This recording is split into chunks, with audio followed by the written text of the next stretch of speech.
నేను ఇంకా పోతా ప్రైమ్ మినిస్టర్ కలవడానికి, ఇప్పుడు 62 సార్లు పోయా, ఇంకా 70 సార్లు పోతా. పోతే ఏం కావాలి, తిప్పుడు కొండపర్తి పోయాడు రానే వచ్చాడు అన్నట్టు ఆయనకి సామెత అది. తిప్పుడైనా కొండపర్తి పోయాట, ఎప్పుడు రాను వస్తుంటాడు, ఏమి జరగదట.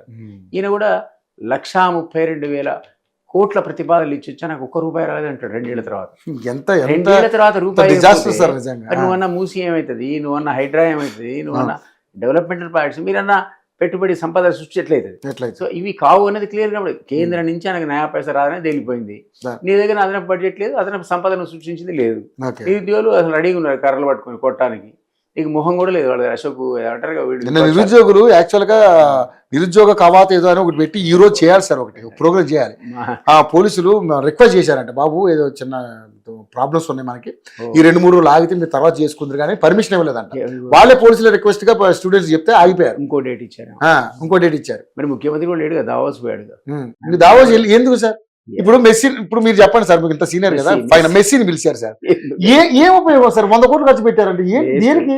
అంటే అలా మనవడు కోసం పెట్టుకున్నారా? ఎవరికి ఉపయోగం? ఫుట్బాల్ ఎందుకు వాళ్ళకి?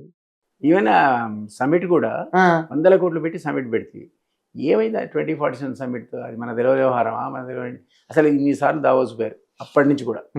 పాత బీఆర్ఎస్ 10 సార్లు పోయింది, ప్రతి ఇయర్ పోయారు. ఈయన పోయాడు 2 ఏళ్ళ నుంచి. ఈ 12 సంవత్సరాలు వైట్ పేపర్ ఏమన్నాడు అసలు? ఎంతమంది వచ్చాయి, ఎంత సంపద క్రియేట్ అయింది, ఎన్ని కంపెనీలు ఉద్యోగాలు వచ్చాయి, అది ఉండాలి కదా. ఫాలో అప్ లేదు. ఏమైనా గవర్నమెంట్ ఇచ్చే రాయితీలు ఎంజాయ్ చేయడానికి. ఇప్పుడు రహేజా గ్రూప్ వాడికి ల్యాండ్ అలాట్ చేశారు అక్కడ పోతుంటే, సింగపూర్ సిటీ వరంగల్ రూట్ లో. అక్కడ వాడికి ఇచ్చిన ల్యాండ్ లో 100%లో 10% ఆక్యుపెన్సీ అండి, 90% ఏమి